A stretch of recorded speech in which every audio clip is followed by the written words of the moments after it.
Hello, everyone. Welcome to this webinar. In a minute, we will be starting.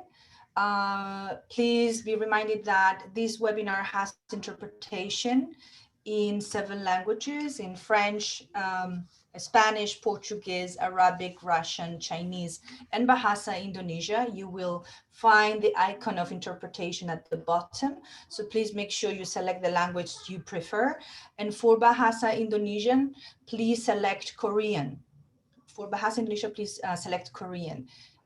You have access to a Q&A chatbot. If you have questions throughout the webinar, please type your questions there. And now I will hand over to Cornelius Williams, Associate Director, Child Protection, UNICEF. Cornelius, over to you.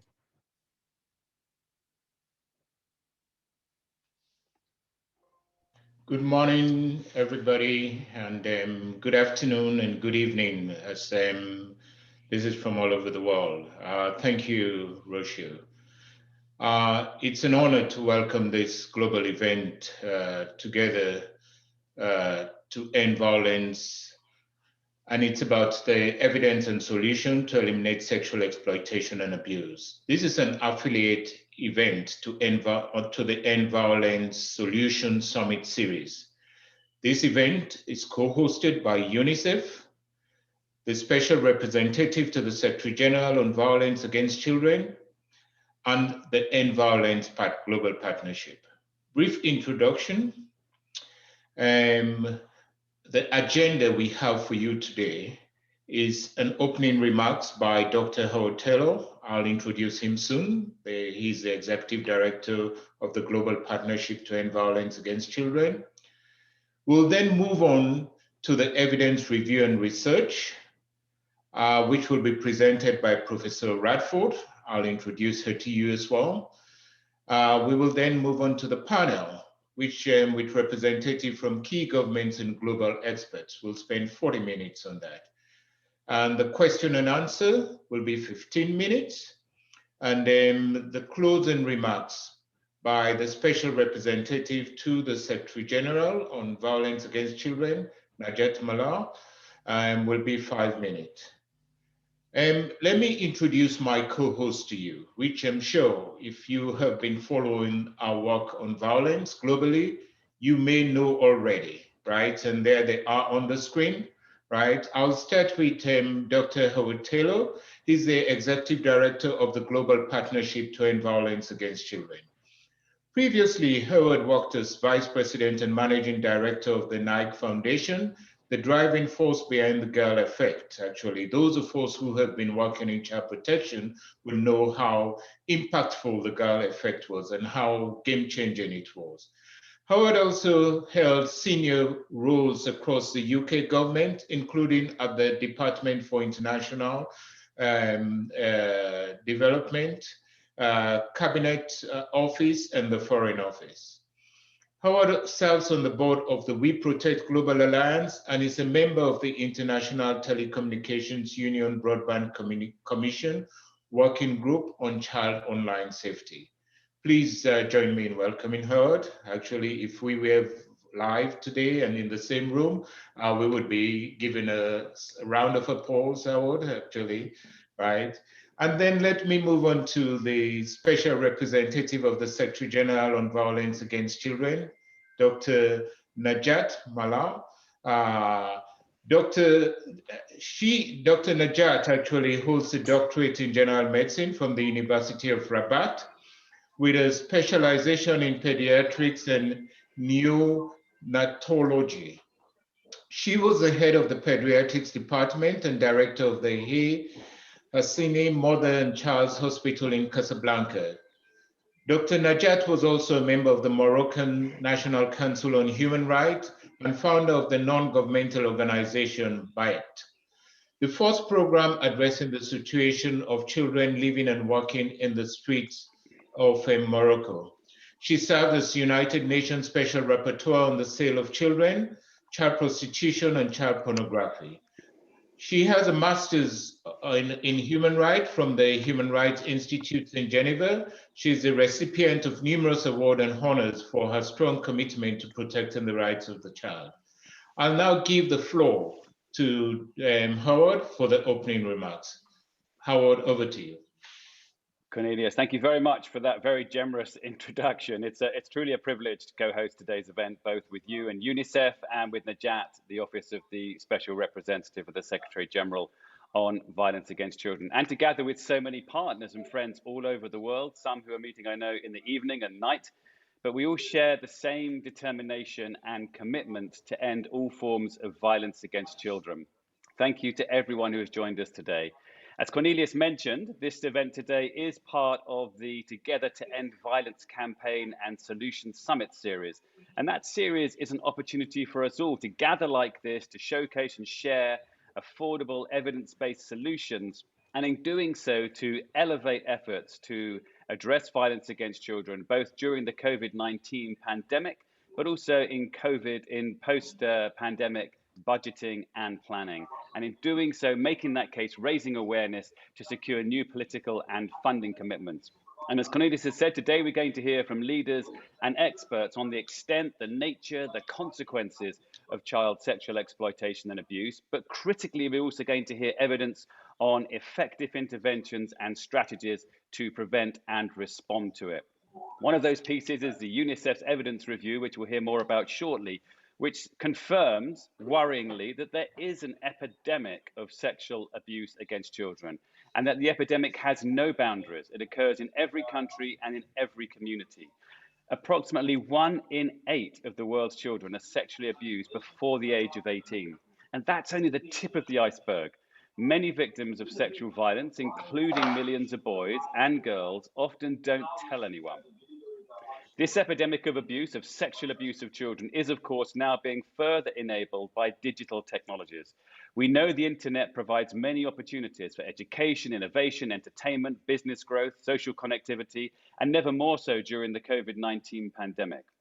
But it also enables those who want to harm children, because it's also made it much easier for them, easier to produce, to access, to share child sexual abuse material, to find like-minded offenders, and to reduce their risk of detection. And in 2019, the National Center for Missing and Exploited Children had nearly 70 million images and videos of child sexual abuse material reported. 70 million images and videos of abuse reported. And of course, even more worryingly, COVID-19 has further increased the risk to children of violence, exploitation, and abuse. And it's been estimated that as many as 85 million more girls and boys may be exposed to violence because of the pandemic. And COVID-19 has placed new pressures both on national budgets, domestic budgets, but also on international donors, which jeopardizes already limited investments to end violence against children, as we know from the Counting Pennies report, and the progress made in ending violence against children, including sexual exploitation and abuse in recent years. Preventing and responding to this epidemic of child sexual exploitation and abuse isn't just the right thing to do, it's a smart investment to make, and it's possible. Evidence-based solutions exist, and we'll hear more about them today. And those evidence-based solutions are vital in raising awareness and pursuing an agenda for action to end child sexual exploitation and abuse. Let me offer just a few thoughts on what such an agenda for action should include. This is not comprehensive, it's just 5 particular thoughts. First of all, we must raise awareness of the problem and of the solutions. Ignorance cannot be an excuse for inaction. And when we work with media and other partners to break the silence, we must be careful that we neither sensationalize nor sanitize the nature and impact of sexual exploitation and abuse on individual children. And nor must we offer a counsel of despair. Solutions that are scalable do exist. Secondly, we need to start talking about the demand side. That means investing in prevention and starting to grapple with some uncomfortable truths. This is a societal problem. Those who sexually abuse children and those who produce, who share, who consume sexual abuse material of children online are a cross-section of society. They're not a homogenous group. They exist in our neighborhoods, in our workplaces, in our sports clubs, and in our faith communities. Thirdly, efforts to expand digital connectivity must go hand in hand with child safety. The internet brings huge potential for children, but it enables child sexual exploitation and abuse at a scale we haven't seen before. So efforts to connect children must take safety into account as a fundamental criterion, and the technology companies must be at the forefront of this response. Fourth, everyone has a role to play. It's great to see so many people joining today's event. The End Violence Fund has invested over $60 million in projects in over 80 countries that prevent and respond to sexual exploitation and abuse of children, whether that's at home, at school, in communities, and online. And this includes large-scale research projects such as Disrupting Harm, advocacy efforts, programs to strengthen national capacity to prevent and respond, and initiatives to design and scale technology-based solutions to prevent online sexual abuse of children. Next month, we will launch a new research fund in partnership with the Technology Coalition to generate evidence for actionable insights for the tech industry to make digital environments safe for children. And in all that we've learned, the involvement of all stakeholders is a vital component if we are together to make progress on ending child sexual exploitation and abuse. Fifth, and my final action agenda point, is we must fix the resource mismatch. As we learn more of what works, we must all scale of our investments. The $60 million invested from the End Violence Fund makes us one of the largest non-governmental investors in tackling child sexual exploitation and abuse. And that's not a statement I make with any pride whatsoever. It's a statement I make with extreme concern, because it's a proxy of the extraordinary mismatch between the reality for so many children and the staggering lack of resources that go into scaling what we know works, let alone innovating new solutions. In closing, we know that sexual violence against children undermines all investments made in children, often with devastating and sometimes lifelong consequences on the well-being of the survivors and the opportunities they have in life. Without urgent, unified, evidence-based action, we could lose a large part of a generation of children to the lifelong consequences of sexual violence. We cannot let that happen. And during the next 90 minutes, we'll hear from leaders and experts sharing the evidence on effective interventions and strategies to prevent and respond to sexual exploitation of children. And in doing so, I know they will inform us, they will inspire us, and they will help us all shape the agenda and seize the opportunity now to build a safer world for children everywhere. Thank you. Thank you, Howard. That was a really, pointing the way of where we need to go. Sorry. So it is my pleasure now to launch today the UNICEF Evidence Review and Action Framework on Effective Prevention and Response to Child Sexual Abuse and Exploitation, which Howard spoke about. We are presenting today two related publications: a full review of the evidence 2020 to end child sexual abuse and exploitation. 2, a framework for action to end child sexual abuse and exploitation, inclusive of a summary of the promising practices, a theory of change to guide governments and development partners in designing and implementing evidence-based programs. These publications are updates of UNICEF's previous publication from 2015, as they include new evidence from 2014 to 2020. This publication has been produced with financial support from the End Violence Fund. We are one of the entities, and we are one of the initiatives that received funding from the End Violence, which Dr. Howard Taylor was talking about. We are grateful for all the contribution of global experts across the board, not only within UNICEF, and our regional and country colleagues in the sector who provided inputs into this piece of work. Let me introduce the research team. The authors of the evidence review are Professor Lauren Radford and Dr. Sarah Shurock, both from the University of Central Lancashire, and Dr. Debbie Alnock and Dr. Tricia Haynes from the University of Bedfordshire. We'll now listen to the lead researcher about the main findings of the evidence review, Professor Lauren Radford. Professor Lauren Radford has a PhD and is an emeritus professor of social policy and social work at the University of Central Lancashire. UK, and a co-founder of the Connect Center for International Research on New Approaches to Preventing Violence and Harm. She has been involved in research, training, and campaigning to prevent violence against women and children for over 30 years, working in partnership in the UK and internationally with other researchers, professionals, and policymakers in governmental and non-governmental organizations. Her research and publication include cohesive control and the overlap between between violence against women and the abuse of children. The first UK-wide household survey of children's and young people's experience of violence, where she was head of research at NSPCC. What works to prevent sexual violence against children and young people is also part of it. I'm now going to give the floor to Professor Radford for her presentation. Professor Radford, over to you. Welcome and hello, everybody. As has been said, I'm here to talk about the findings from a very wide-ranging review of evidence on what works to prevent and respond to child sexual exploitation and abuse, supported by End Violence and by UNICEF. And it's already been said that we know that the sexual abuse and exploitation of children is globally prevalent, and it happens in low and in high income countries. It's particularly resistant to change. I could hear somebody else interrupting, sorry, it threw me a little bit. It's particularly resistant to change, and it deserves to have specific attention in policy.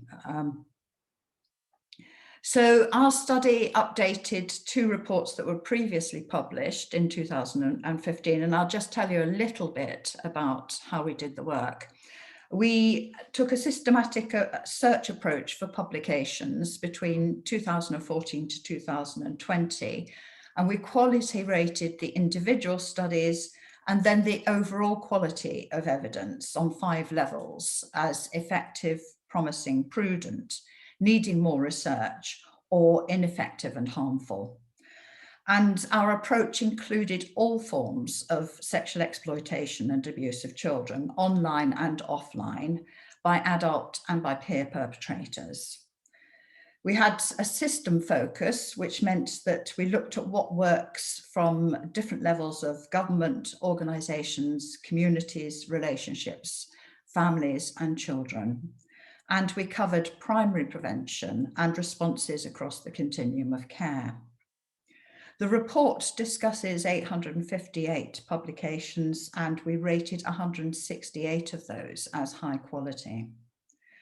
We were then asked to integrate the findings with INSPIRE and other violence prevention strategies to identify what's already being included in more general violence against children and global gender-based violence prevention work, and where, based on the evidence, we needed to do specific things differently to prevent child sexual exploitation and abuse.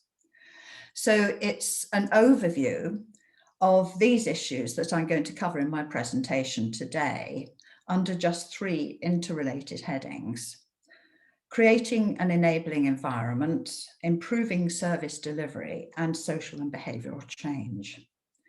So looking at that question, what do we need to do differently? It can be said that we need to do things differently in all 3 of these headings. So just looking at this first heading, creating an enabling national environment, this referred to the framework of powers and responsibilities that you need in order to keep children safe from sexual exploitation and abuse. And 18% of the high quality studies we found were in this group, and we organised them under these 3 headings that you can see on the slide: implementing and enforcing laws and national policies, regulating demand and preventing offending, and creating safe environments and institutions. The evidence that we reviewed under these headings included a wide range of studies on law, national plans, policies and guidance, implementation and enforcement, studies of safe environments such as hotspot policing, safety in organisations, including schools and care residential homes, codes of conduct and organisational standards.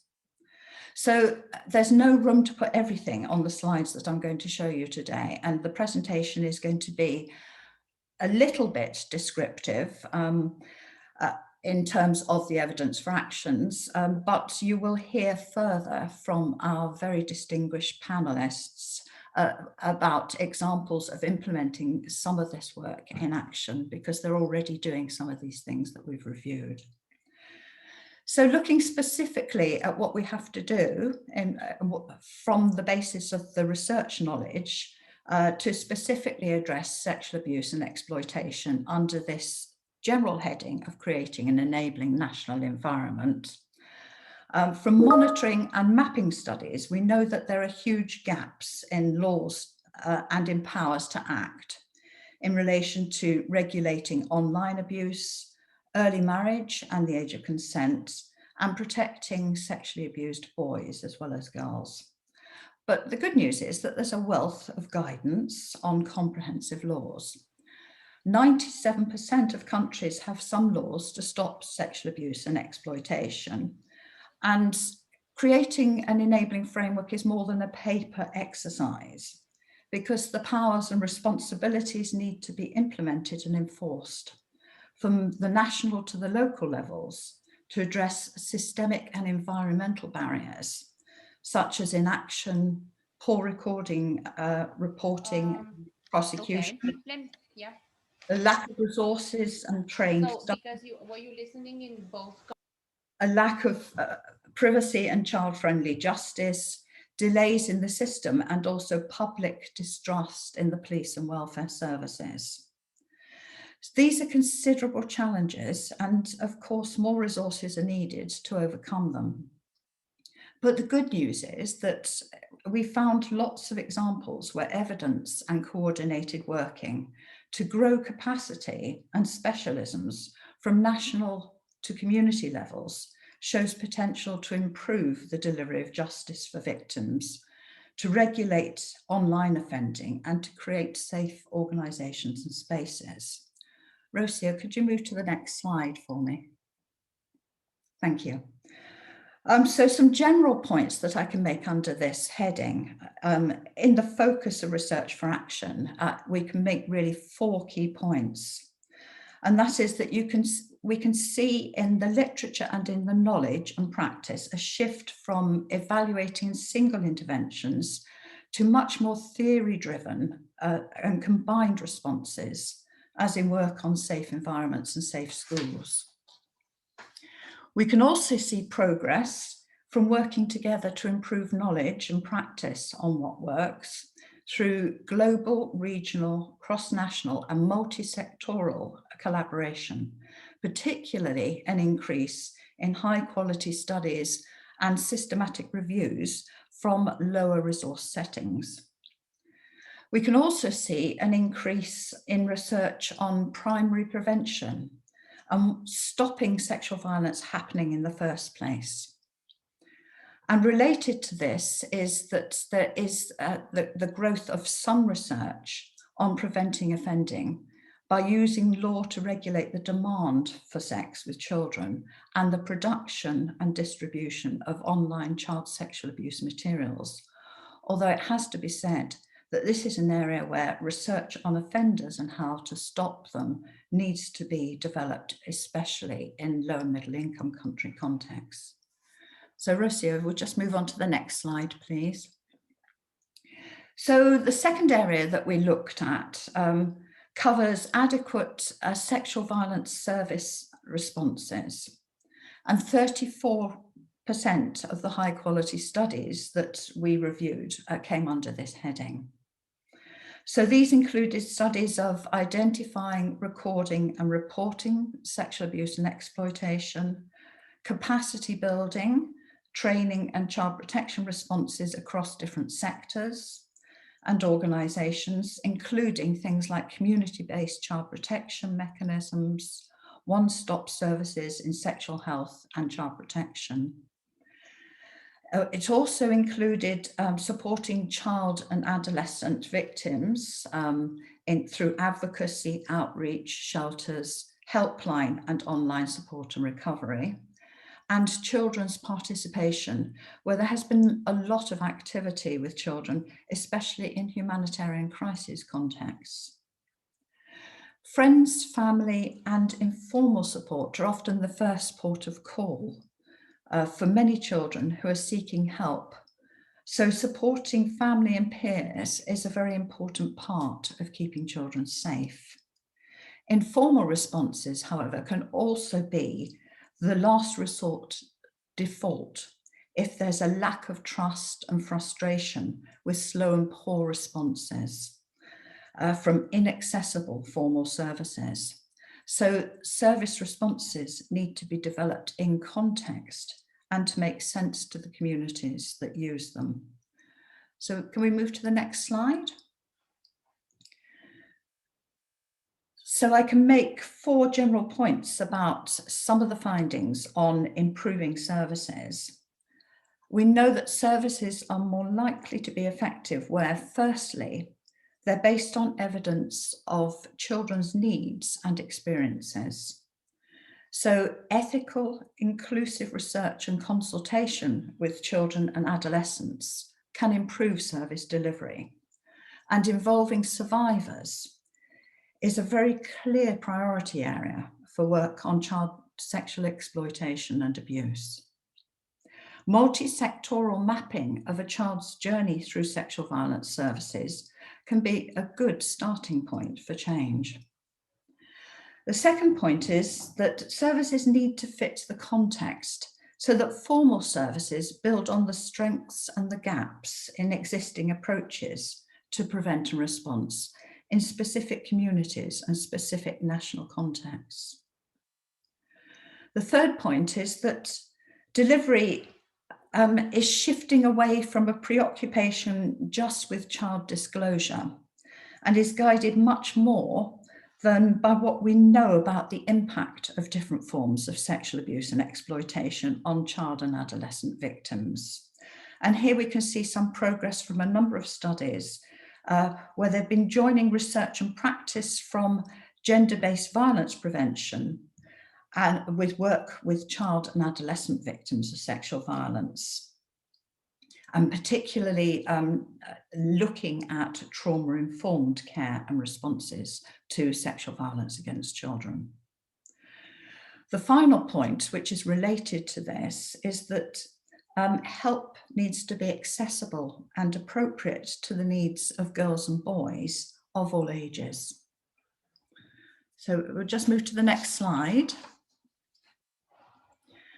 I just want to make one point about COVID-19, and we know that it's had a terrible impact on everyone's lives, and it has created increased risks of violence against children.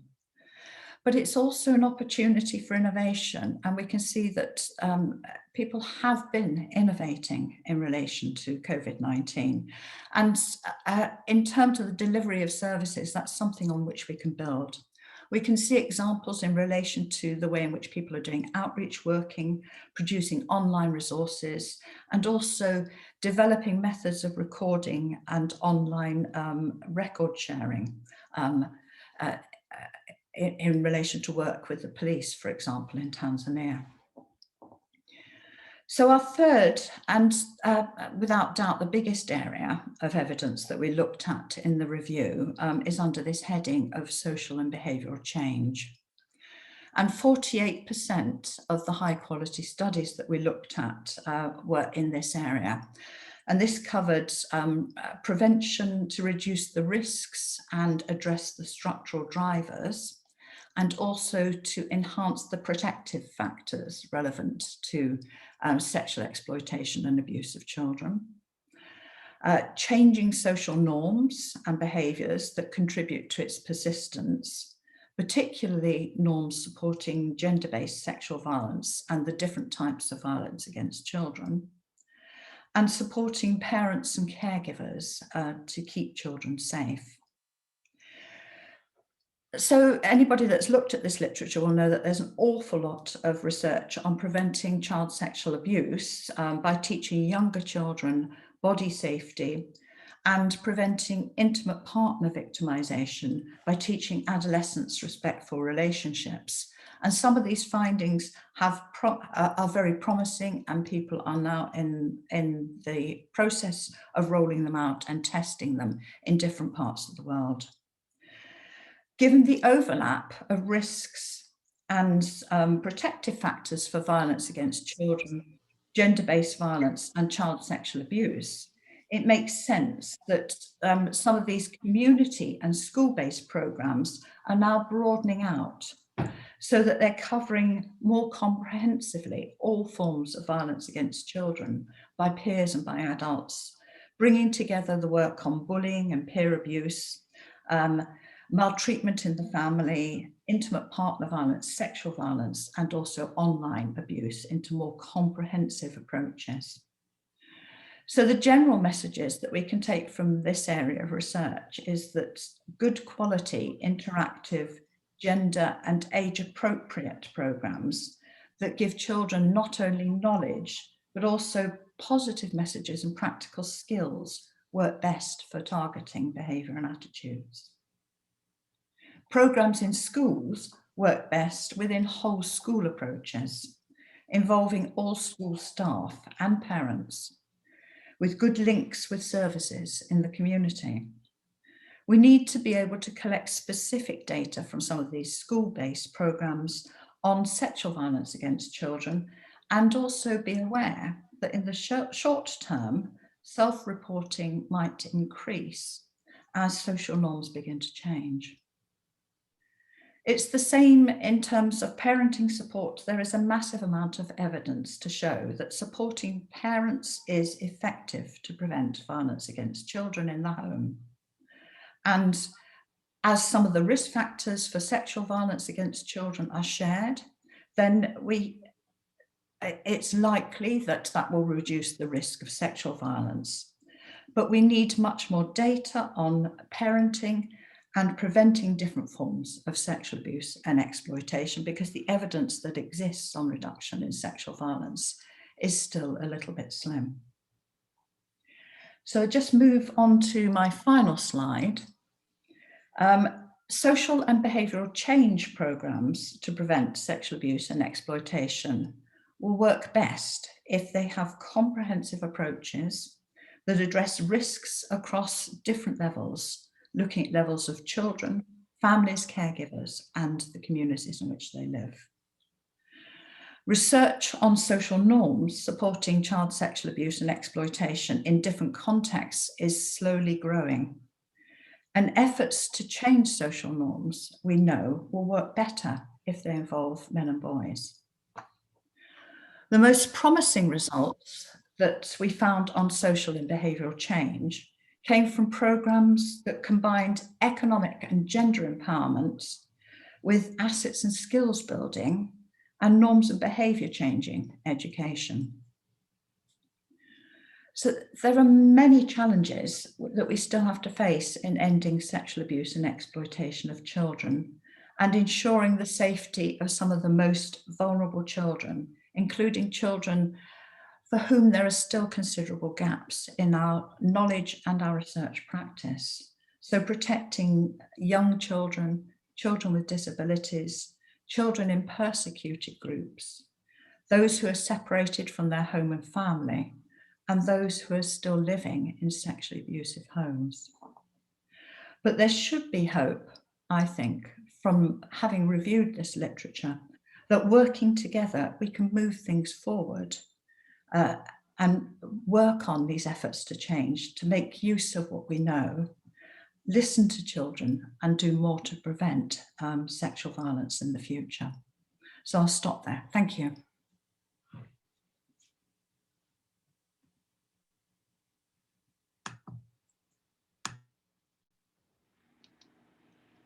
Thank you very much, Professor. Right. As usual, it's always a pleasure to listen to you, actually, and as you bring the practical experience from the field with actually academic rigor. I think actually, as you have said, we will now turn to the panelists, actually.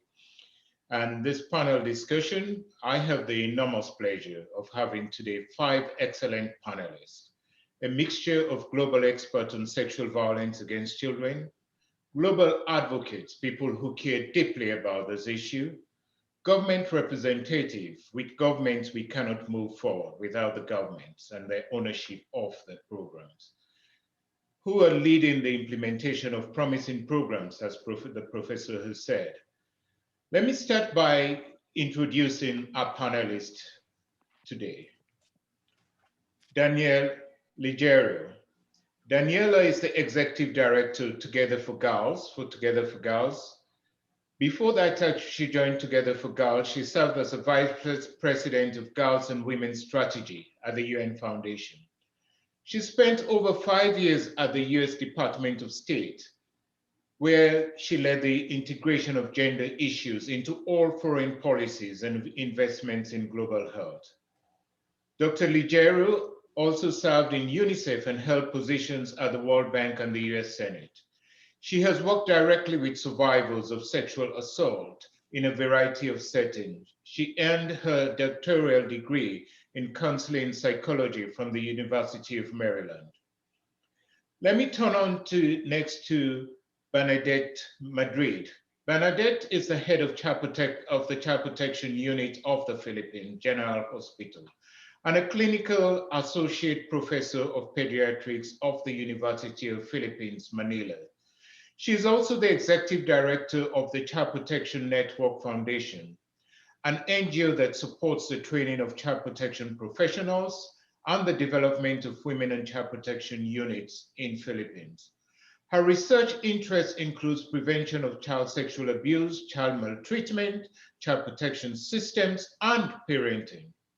She is a member of several government committees on health, social welfare, law enforcement, and the judiciary.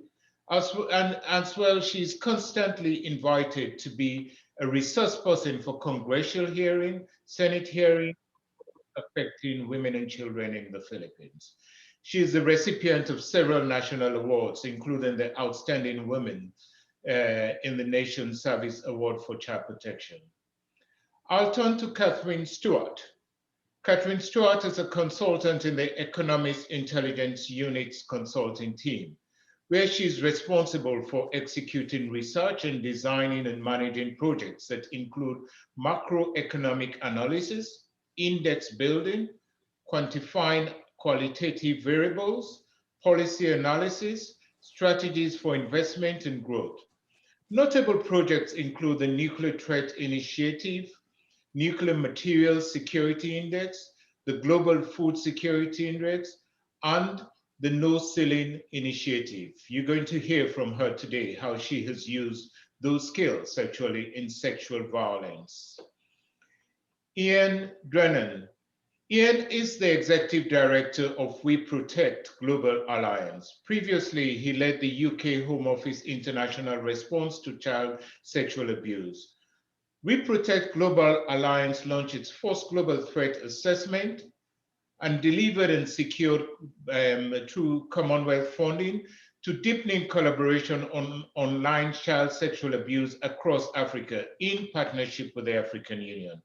Prior to this, Ian worked in national security, foreign policy, and counterterrorism roles in the UK civil service and diplomatic services. Then we move on to Mauricio Conha. I hope I got your surname right. Mauricio is the National Secretary for the Rights of Children and Adolescents in the Brazilian Ministry of Women, Family, and Human Rights.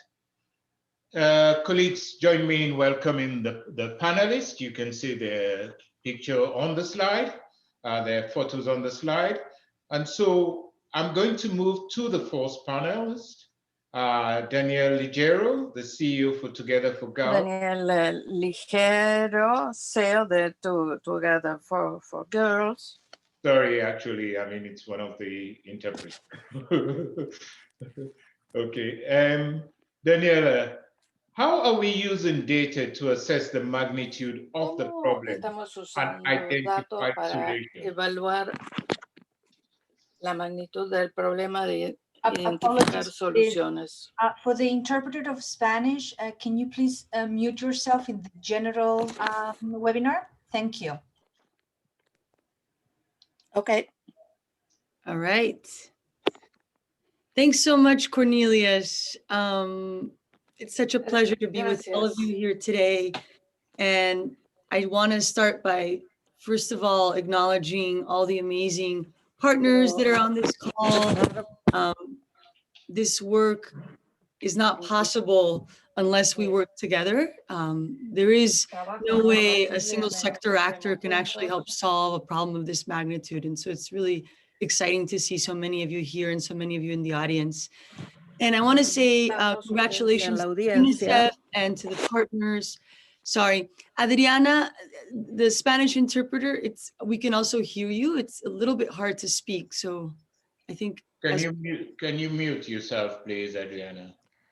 You're still not mute. You're still not on mute, Adriana. Now?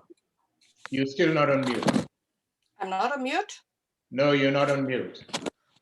Wait a second.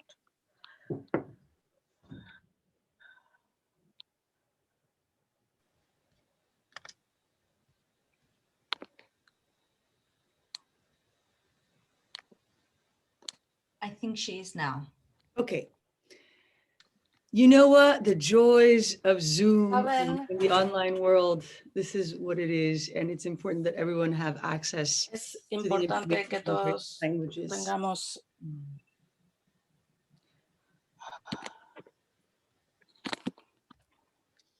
Maybe I don't know what to do, folks. It's just one moment. Let's sort this technical issue out. Rusha, can you help? I mean, Adriana, can yes. Yeah, I think I did it. One second.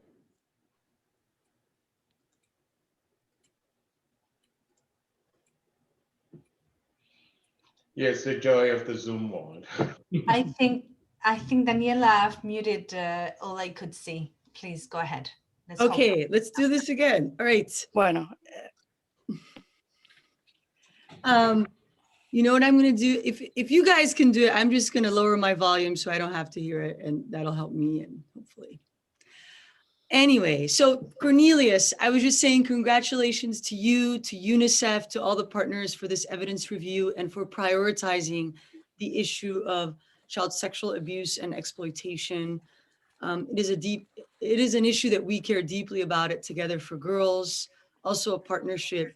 And I'm so glad you brought up the issue of data, because I think, you know, from our own experience, not only at Together for Girls, but also in government and working within the UN system, you know, it's pretty clear to me that whenever there is a big challenge to be addressed, you know, decision makers need three things.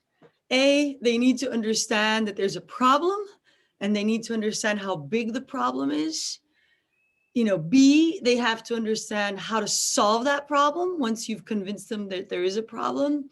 And then C, you need political pressure for them to act. And really, that is the only time when we have the combination of those three that we can see the kinds of large-scale change that we have witnessed in so many other sectors around the world.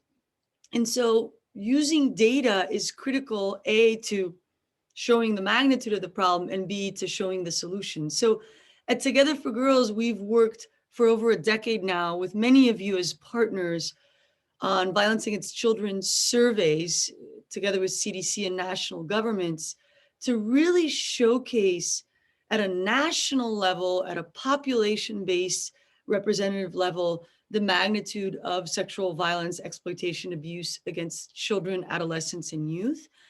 And I won't go over the numbers again. Howard did a beautiful job of highlighting those. It really is what we like to call the single largest silent pandemic of our time, because of course, as was also mentioned, sexual violence, exploitation, and abuse is shrouded in silence and secrecy and shame, which creates a series of impediments to solving it. But at this point, we have data for over 10% of the world's children and youth from around the world. And it does tell this horrific story. So data is important to convince people there is a problem. And then data, of course, is essential to showcasing solutions. And as Lorraine, congratulations, Lorraine, also a partner of ours, has done so eloquently in terms of summarizing the evidence. And of course, building on some of the work we had done in 2019 to also review the evidence on what works to prevent sexual violence against children, I think this resource really takes it to the next level in terms of showcasing that change is possible, that there are solutions that work, and we have the data to back it. And so that covers that second piece around really understanding what the solutions are and what needs to be scaled in response. And so I think finally, once we have the size of the problem and the solutions that work, the next step is to really work together to put political pressure on leaders, on decision makers, and others to really stop this silent pandemic, and to really demand bold and transformative action from leaders using this evidence to show the way, and focusing on prevention, healing, and justice for all, which is the only way we're ever going to solve this problem. So thank you, Cornelius, and thank you all for the amazing work that you're doing. Thank you, Danielle, and thank you actually the very practical solutions actually of how we can use the data and link it to the evidence and the solution. Let me turn immediately to Bernadette Madrid. Actually, Bernadette, would you tell us how the Women and Children Protection Units are coordinating services to respond to gender-based violence and child abuse? Oh, thank you, Cornelius. And greetings to all the participants in these webinars and my colleagues in this esteemed panel. And congratulations, Lorraine. That is certainly an opus work. And I hope that everyone really read the work of Lorraine, and I'm glad it's now available online.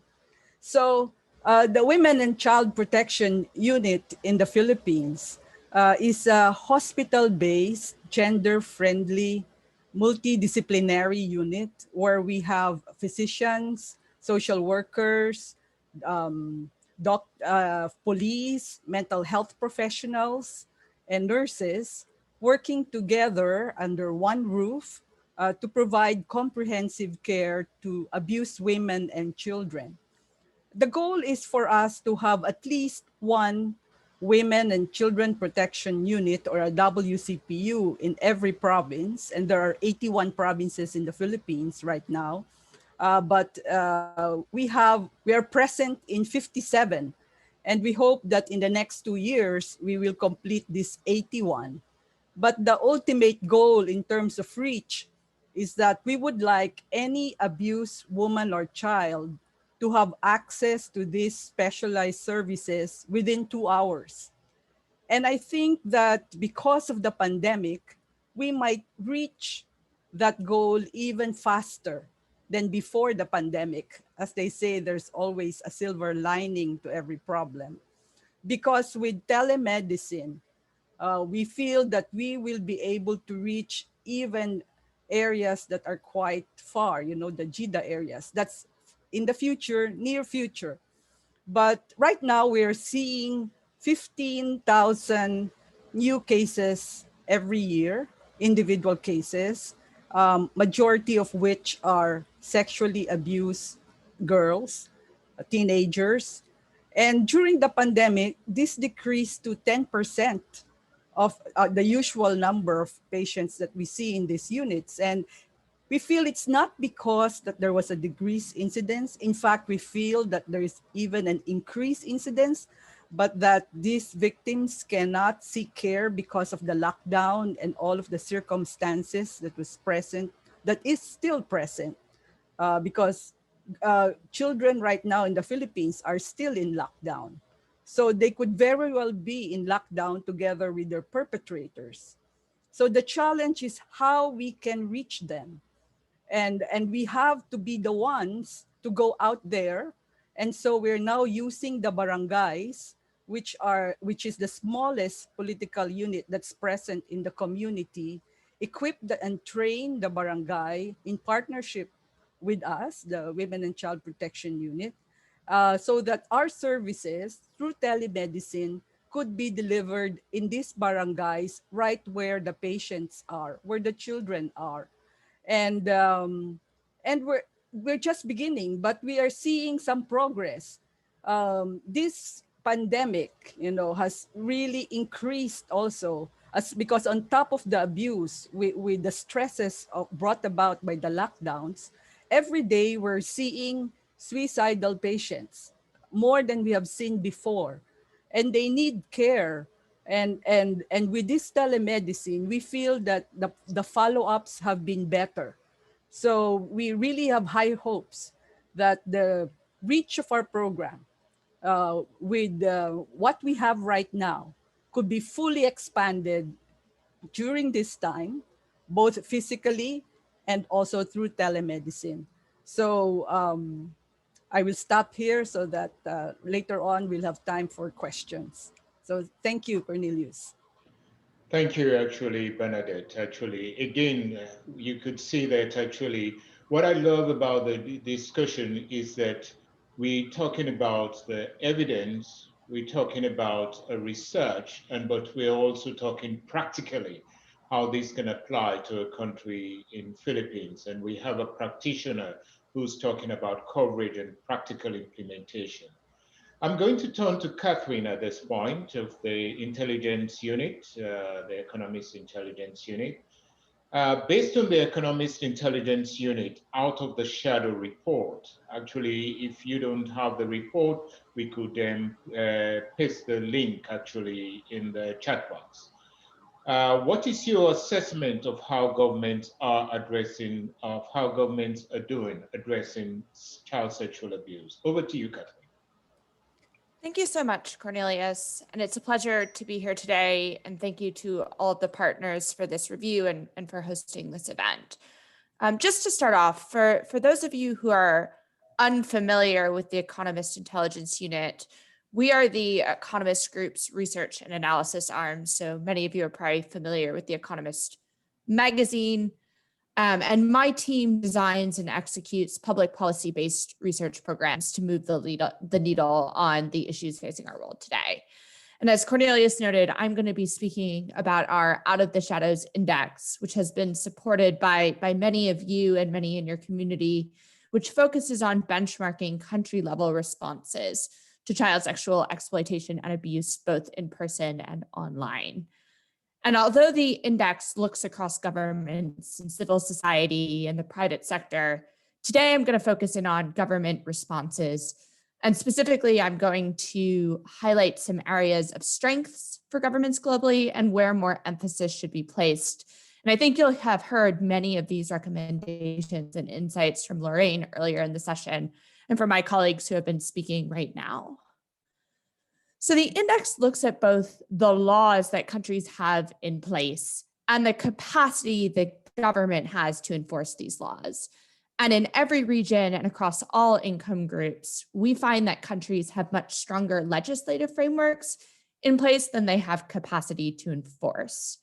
And in kind of numeric terms, the average score across the 60 countries we consider in the legal framework category is over 15 points higher than the average capacity and commitment score.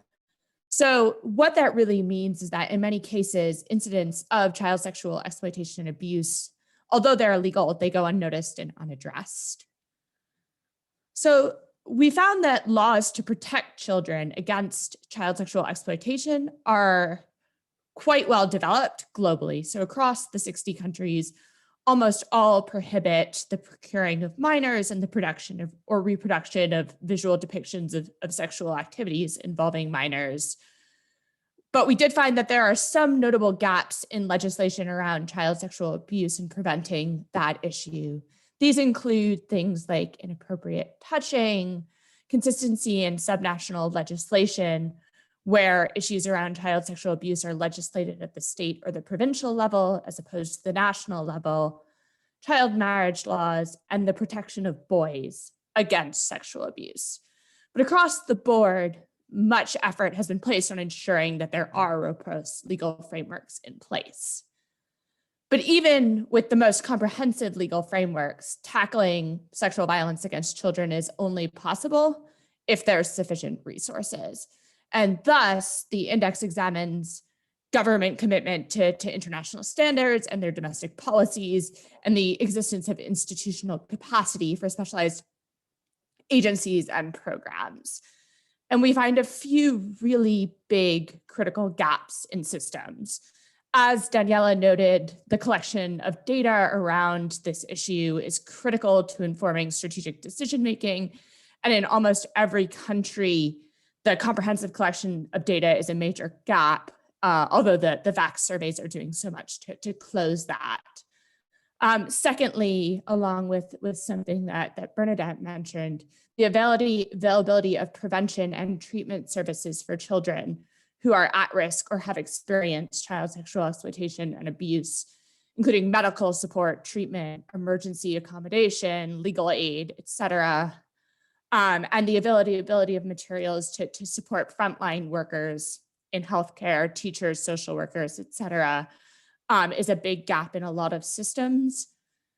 We also found that national policies, plans, and institutions and dedicated government agencies and law enforcement agencies that specifically focus on child protection still need to be built out. And then finally, along with what Lorraine said earlier, there's not a lot of emphasis yet placed on offender support programs that provide prevention and rehabilitation services. And given that the nature of the issue and the spread of access to the internet, these are going to be critical because law enforcement and governments don't have the capacity to respond to this issue alone. So now we are focusing on developing a second edition of the Out of the Shadows Index that will be working to shed additional light on the findings of the evidence review and to ensure that the index can be used as a solutions-oriented advocacy tool that allows countries and stakeholders to identify how to both build their prevention strategies, but also build their response strategies, and looks at some of the policy levers that stakeholders can pull to build their responses. So thank you so much, Cornelius. I'll stop here. Thank you, Catherine. Actually, this is very helpful. It's just building, building as we go forward. You could see colleague Catherine from the economist intelligence unit showing how some of this evidence and what they are also seeing in terms of the capabilities of governments and the gaps actually in these countries. And I remember when the report came out, actually, it was quite groundbreaking and it caused a stir in the sector actually, but it's good. It's nice sometimes to shake the trees, right? Thanks, Catherine. And then we move on to Ian. Ian, how is We Protect addressing online child sexual exploitation and abuse? In the discussion, actually, in the presentation from Professor Radford, she did mention it, actually. Back to you, Ian. Thank you very much, Cornelius, and thanks to Hard for such a fantastic introduction to the event. There was so much that resonated there, and to the team for the report. I hugely commend it, and I think understanding what interventions are working is so important to our work. So just quickly, an introduction to We Protect Global Alliance. So we're a global movement dedicated to bringing together people with the knowledge, experience, and influence to transform the global response to child sexual abuse and exploitation online. So we have 98 countries that are members, along with 44 private sector companies, 43 civil society organizations, and 9 international institutions. So this diverse membership is key to our ability to deliver real change. So delivering that broad coalition of members, cutting across sectors, cutting across geographies. And that we have founded on 2 key principles. One, that online child sexual abuse is a global problem that demands a global solution. And secondly, that no one entity can tackle this problem on its own, no matter how powerful or wealthy they might be, they cannot tackle it in isolation. This is a crime with sophisticated actors who move easily between traditional geographical boundaries. So we have to be equally sophisticated in our response. And We Protect Global Alliance looks to deliver a vision of a world where children can access the internet in safety through 4 key objectives. So collaboration, driving collaboration between our members and sharing good practice and knowledge, connecting the good work that's happening around the world, and UNICEF playing an enormous role in helping us to do that. And then from that, we develop knowledge, both in terms of our understanding of the threat. So we're producing a new global threat assessment this year, where we're delighted that Economist Intelligence Unit will be contributing to that alongside PA Consulting and CRISP, and a response framework, so to shape that global response. And then alongside that, empowering and amplifying the voices of victims and survivors, and to all that together, driving an effective advocacy response. And I just leave you with a quote from a brilliant writer looking at climate change, actually, and talking about when humanity delivers major change, it needs to have something to fear. We need to understand what the threat is from this problem, this hidden pandemic, but there also has to be something to love. We also have to understand what is the pathway that can get us to the world that we want to see, where children can enjoy their childhood, can engage online, take all the advantages that the digital world can bring without fear of exploitation and abuse. And that's the balance that we want to achieve, to underline the problem, but also highlight the pathway out of it. Thank you. Thank you, Ian. I've been in child protection for a couple of decades now, and this is the fastest growth area I've seen, actually. And as Ian has said, we know the threat, and actually we're also coming up with a solution. So thank you, Ian, actually, for balancing that and for ensuring that the child protection sector actually is up to speed in a new and unfolding threat to children. I now go on to the last speaker, right? Mauricio from the government of Brazil. Mauricio, over to you, please. Thank you, Cornelius. Greetings from Brazil. It is an honor to participate in this event promoted by UNICEF and other partners. I am extremely pleased to represent Brazil in order to discuss a topic that is so dear to us. I am sure that this meeting will allow the exchange of experiences on the protection of children and adolescents. Violence is one of the great challenges of modern societies. The challenge multiplies when aggression, abuse, and sexual exploitation affect children and adolescents. The physical and psychological consequences are even more profound in these cases, which involve victims in the peculiar condition of people in development, a concept of Brazilian Constitution, and our Statute of Children and Adolescents. The National Secretariat for the Rights of Children and Adolescents has the mission of promoting and coordinating a set of actions aimed at the rights of children and adolescents in the country, as well as, in particular, formulating measures regarding promotion, protection, defense, and guarantee rights and tackling all forms of violence against children and adolescents. And we are very concerned because in Brazil, 55% of all denunciations reported in our national channels are related to violation of children's rights or violence against children. In effect, Brazil started to prioritize the expansion and reinforcement of the reporting channels of violations against human rights, especially violence against children and adolescents. The country, through the Ministry of Women, Family and Human Rights, has implemented several actions to improve the service. For example, changes to the call center protocol have reduced the waiting times from 15 minutes to less than 1 minute. Today, it is possible to provide assistance instantly through the website, through our national website, through the Human Rights Brazil application, and through the Telegram and WhatsApp messaging application. It is also worth mentioning the signing of cooperation agreements with the state public ministries in order to provide these bodies with the possibility of using and accessing complaints directly in the same system. Soon, in partnership with UNICEF, we will launch the Kids and Teens version of the Human Rights Brazil application, with the purpose of providing an interactive communication channel so that when violations of their rights occur, children and teenagers can have a tool able to help them ask for help by themselves. It is also important to highlight that Brazil has an intersectoral commission to combat sexual violence against children and adolescents.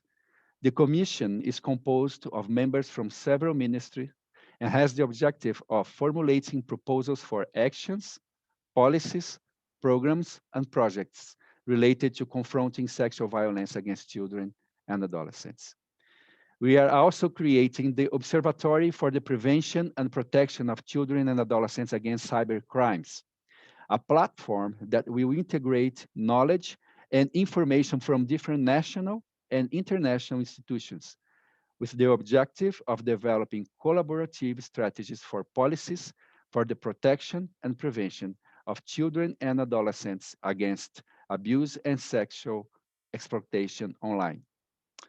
Under the aspect of criminal prosecution, the Ministry of Justice and Public Security coordinates operations to tackle crimes of child sexual abuse and exploitation on the internet.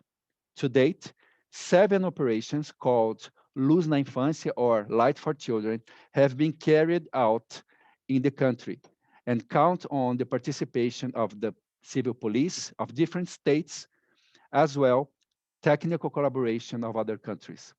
The operations resulted in more than 700 people involved in cyber crimes against children being arrested.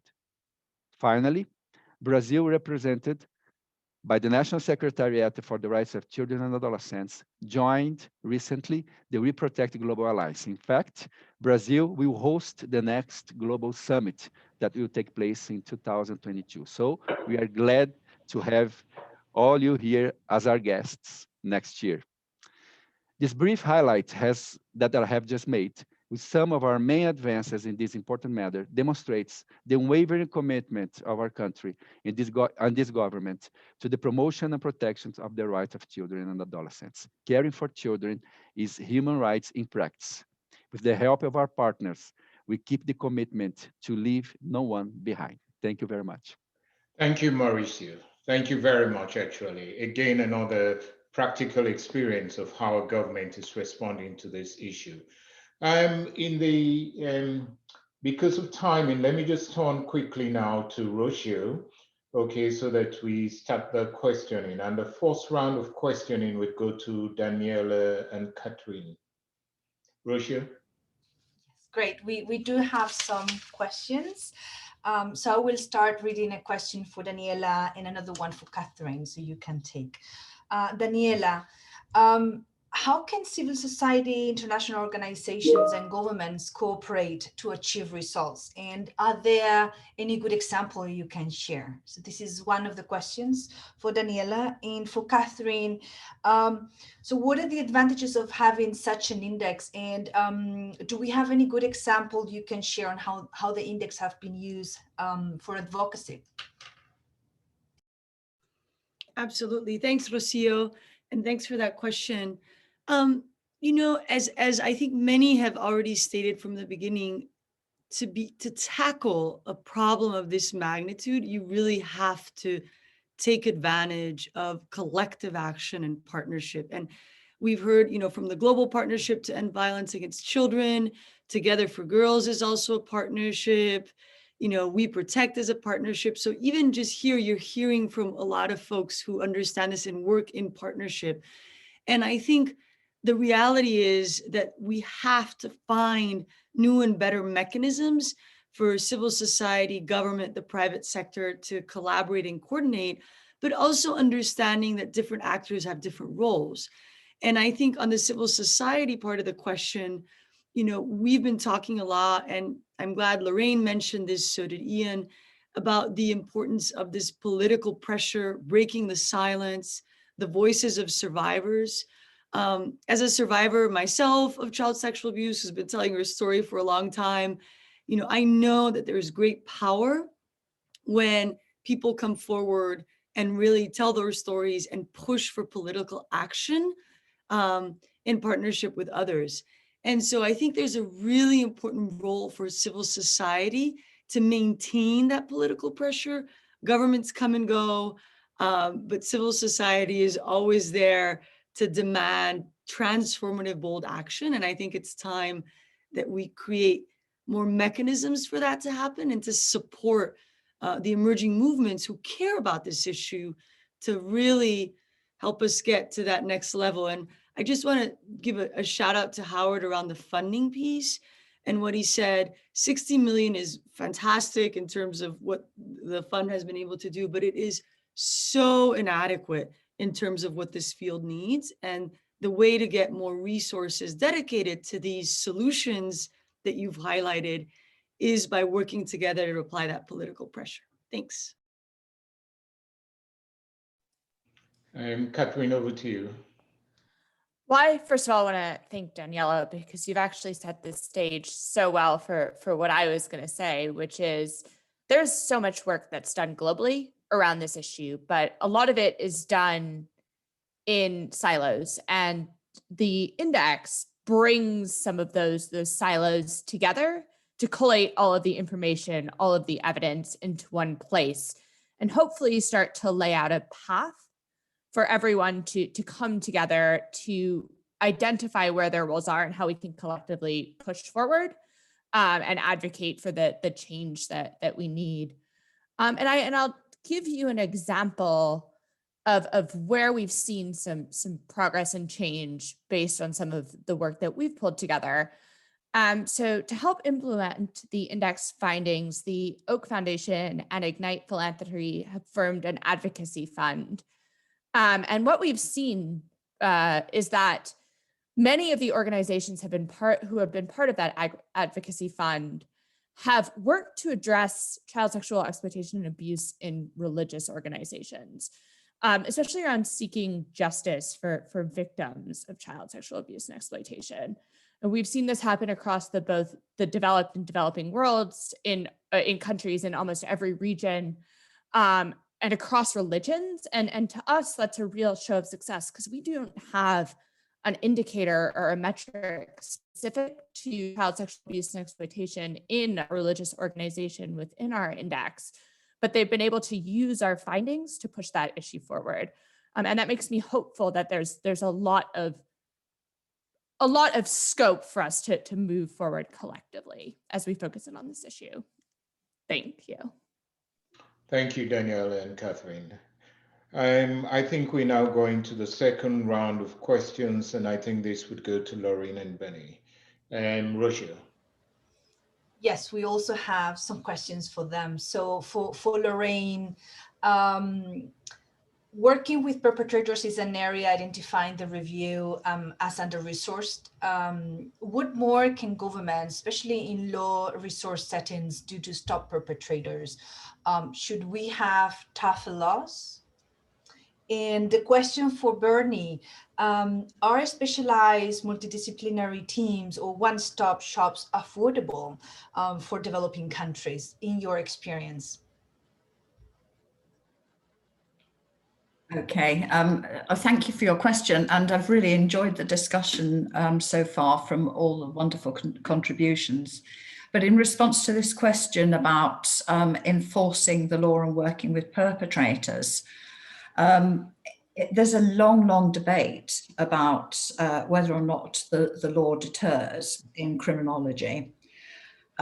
What we do know from that is that it's the certainty of being caught that makes the difference, rather necessarily than having extremely tough penalties. And as somebody that spent her life working against violence, I'm not going to join the queue to make an argument that you should use more violence to fight violence. It just doesn't make sense at all.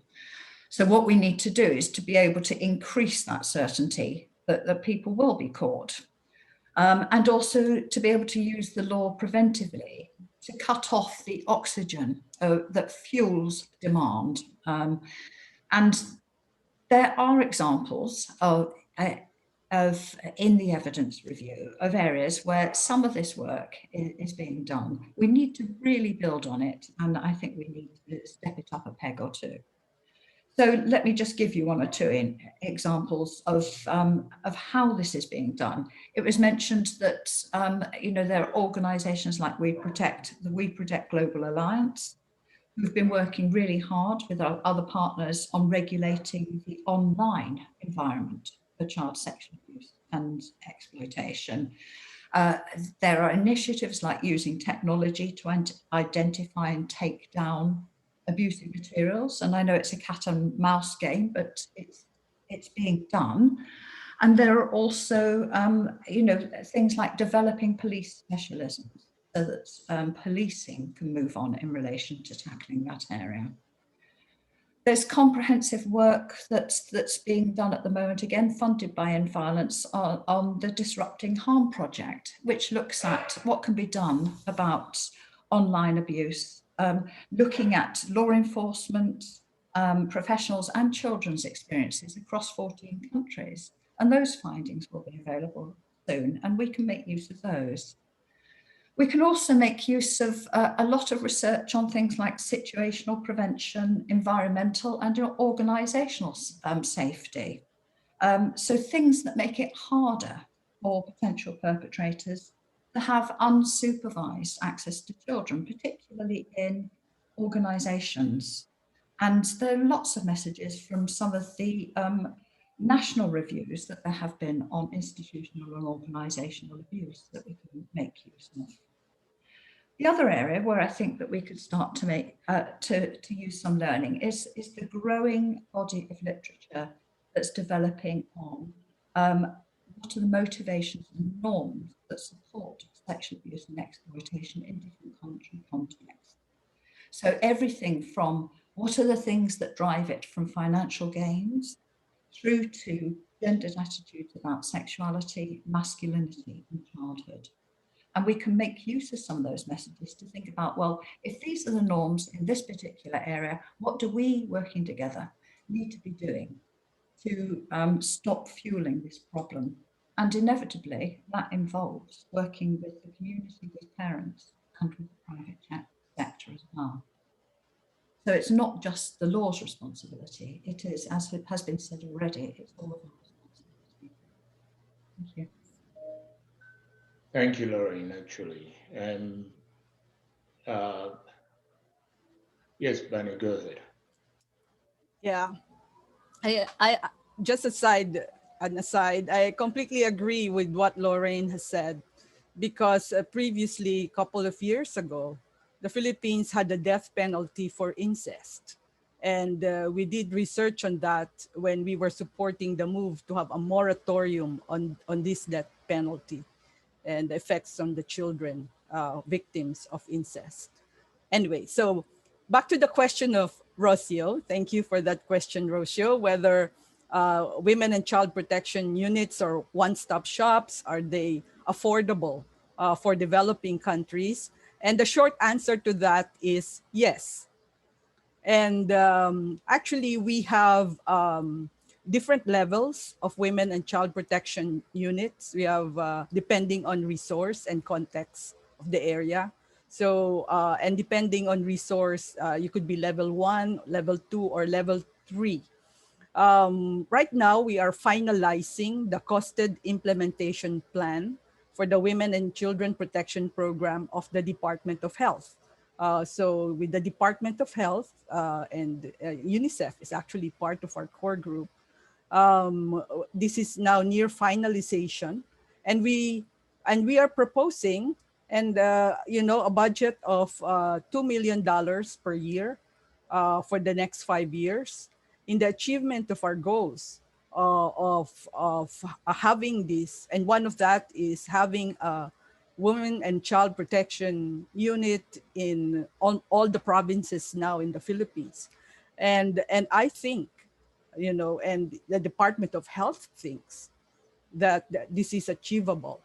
Of course, when we talk about the costed implementation plan, it is also government working with civil society and also with other funders to make sure that this happens. And we do have NGOs, both local and international, as well as corporate donors, together with the Department of Health and the local government units, working to make sure that these women and children protection units are sustainable.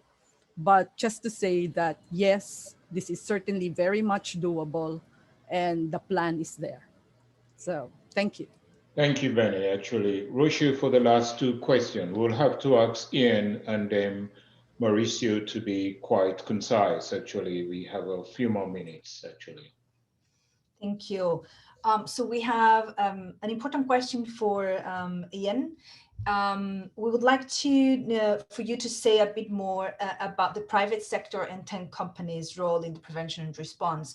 And one particular question coming up is, what is being done currently to hold the huge online and social sites accountable for allowing the dissemination of materials? And the question for Mauricio is, what do you see as the main online risks for children and adolescents in Brazil? What is the government of Brazil most concerned about children going online, and what protection risks they are facing in your country? Thank you very much for those questions. I will try and give some kind of sense in the time that I have. But I think the private sector has an enormous role to play in combating child sexual abuse. And it's really important to underline that it's not just the technology sector. So, for example, looking at Scotiabank in Canada have played an excellent role on the finance side in disrupting live streaming of abuse through attacking the payments for those for that activity. Our model national response sets out clear objectives for industry and urges them to engage in developing solutions. It's important to note that prevention is always better than trying to retrofit protections on after the event. So we really support the safety by design efforts that our partners in eSafety Australia have been pushing. And also, I think for the private sector, this should make business sense. I think it was really important that Roblox highlighted when they were going public that child sexual abuse is a threat to their business model. And I think all companies operating in that sector who have children who can use their services should be thinking like that. And I think in terms of the global level on holding sites to account, I think all have a role to play. So governments have a role to play in setting clear legislation. We exist as an alliance to provide a forum and a bridge for those different constituencies to come together and talk about solutions. There's voluntary action. We want to see that coming from the companies, but we also want governments to take responsibility in terms of setting clear legislation. Everyone has a role to play, and no one entity can tackle this on their own. Thank you. Thank you, Rocio. Well, yeah, in fact, in Brazil, the relationship of children and adolescents with the internet is based on easy connection and mobility in accessing communication networks, mainly through the use of cell phones and smartphones. So this is good for one side, but can be very bad in the other side. A recent research which considered children and adolescents aged 9 to 17 revealed that almost 90% were internet users, and that 93% of them used their cell phones to access the internet. 83% of the investigated population reported having watched videos, programs, films, or series online more than searches for school work, for example. And so we are worried about teaching them how to use and even to help the families with their protective capacities in this regard. Some risks and dangers concern us, for example, grooming, sexting and sextortion, human trafficking can also be a great problem. Through digital instruments such as chats or emails, children and adolescents are subject to be co-opted for purpose of exploitation of any kind. So in this sense, we have promoted recently a national campaign through the media to orient and help the families in their protective capacities in this issue. Thank you. Thank you, Ian and Mauricio, and very concise. So, colleagues, actually, we've come to the close, and I'm going to now turn over to Dr. Najat, the Special Representative of the Secretary General on Violence Against Children, to do the closing. Dr. Najat, over to you. Thank you, Cornelius. Greetings from New York to all of you. We know that sexual violence against children remains a global problem affecting every country and every region. We know that sexual violence occurs in many settings, both online and offline. And we know that only a small minority of child victims come forward to seek help or advice. Most of these crimes remain underreported and under-prosecuted. But we also know more and more about how to end this cause. And that is what our discussion today is about solution. We cannot hope to solve the problem of sexual abuse and exploitation of children without a firm commitment to gathering and using the best available evidence. That is why the evidence review presented today is so important and why I commend all those involved in producing it. This evidence confirms that many long-standing, well-known problems are still with us. This challenges us to ask why we have not made more progress. This evidence provides new insights into what are the barriers and what works in tackling child sexual exploitation and abuse. This challenges us to be ambitious about promoting and scaling up intervention that we know will make a difference. The evidence points to evolving forms of sexual violence while highlighting familiar forms that are under-researched. This challenges us to remain vigilant about evolving threats, such as sexual violence online, and to shine a light on issues that have not received enough attention, such as peer-to-peer and sexual violence against boys. Moving ahead, we must continue to be guided by the Convention on the Rights of the Child and the 2030 Agenda for Sustainable Development. States have legal obligation and have made political commitments to end all forms of violence against children, leaving no one behind. In line with this commitment, we must ensure a systemic, comprehensive, and rights-based approach to ending sexual violence against children. We must move out of our silos, addressing all forms of violence against children. While sexual violence against children has specific characteristics that have to be addressed, it co-occurs with other forms of violence and has many risk factors in common. Often, children sadly experience a continuum of violence. We cannot divide sexual violence online and sexual violence offline. We cannot ignore the connection between violence against women and violence against children. Our vision and our action must be broad. It starts with prevention, to create enabling environments that keep children safe. We must address social norms and behavior, demand, risk factors, and enhance protective factors at all levels of the socio-ecological model as highlighted in your study.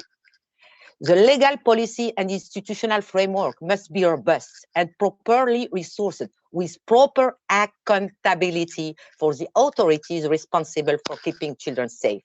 Providing rights-based and integrated services to child or at risk to be victim of sexual exploitation and abuse is essential. There are many models in existence, but what matters more than the specific model is the approach. We must build services around children, including with community-based and informal providers. Children must be part of the solution and involved in all initiatives aimed at preventing and responding to sexual violence. They should be enabled to be actors in their own protection and in protecting others. Children empowerment is key, especially as imbalances of power allow abuse and exploitation to flourish wherever we find them. We undertake all of this work against the background of the COVID-19 pandemic. We know that the pandemic and mitigation measures taken by states have increased the risk of children being exposed to different forms of violence, including sexual violence online and offline. The serious socio-economic impact of the pandemic will further increase children's vulnerability. As the world builds back better, child protection, justice, as well as education, health, and mental health services linked to a properly resourced social protection system must be identified as essential and life-saving. They must be duly prioritized in national recovery package. It is a sound investment that will have significant returns for children, families, and society as a whole. We can and we must do it. Thank you. Thank you, Najat. Excellent bookend. Excellent bookend, actually. So first of all, let me thank my two co-hosts, okay, Najat and Howard. Actually, you could see Howard was one bookend and Najat the other bookend, and we're closing it nicely. And then the 5 panelists and experts, actually, who showed that we do have an answer to this problem, right? And that we do have the solutions. That also, Howard, actually, we're showing what the investment can do, how the investment can bring the evidence. So now, when Najat, you've given the rallying call, our colleagues Daniela, Catherine, Ian, Mauricio, Benny, you've all shown actually that there is a way, and we can definitely address the 16.2 target. And in 2030, I'm looking forward to seeing you all as we celebrate the achievement of the target. I thank you very much, okay? And that's the end of the session. Thank you, bye. Bye. Bye-bye. Thank Thanks. you. Bye, everyone. Bye-bye. Thank you. Thank you and goodbye. Thank you.